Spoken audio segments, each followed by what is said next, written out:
As we told you last week, several suburban counties, including Anoka County, received a federal designation for ending homelessness for veterans, but one facility sees a long-term need ahead. As Mike Johnson reports, the Haven for Heroes is just getting started. We've done some work in here, but there's still a lot of work that needs to be done in this room.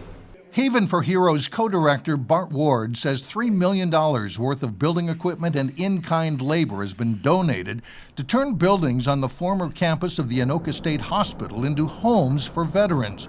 He says often veterans are in need of transitional housing while they reintegrate into society. Our business here is to help them get up on their feet.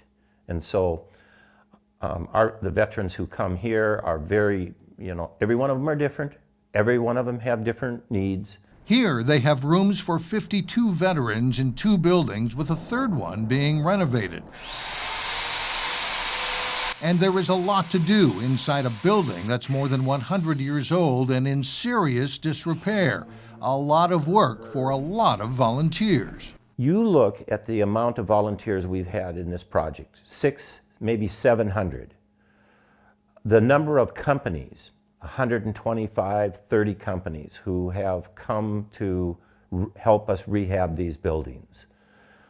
That's unbelievable. Some veterans might never leave here, but those who can transition back to civilian life stay an average of 9 months. Identifying veteran homelessness is not an easy thing to do.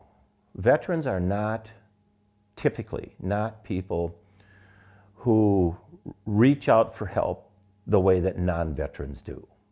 And so a lot of folks who are homeless may go to homeless shelters, they may go to other places where they can get help. Veterans often will be silent. And despite gains made toward ending veteran homelessness, Ward says it's an ongoing challenge. Haven for Heroes not only provides a roof and a room, but also works to connect veterans to treatment facilities if needed and job resources. That includes figuring out how military job skills translate to the civilian job force. You have someone who's been running a submarine, driving that submarine around for years and gets it back to its home base safe every time. That's a real skill set. To get that down on a resume, often a veteran just doesn't know how to translate that skill set into it. The goal is to help empower veterans to improve their situation, which can include beating drug and alcohol addiction. In doing so, they also restore dignity. They're embarrassed, and they shouldn't be, but they are. They just aren't used to asking for help, and especially if they've had long military careers. For North Metro TV News, I'm Mike Johnson reporting. Haven for Heroes is marking its 2-year anniversary in December.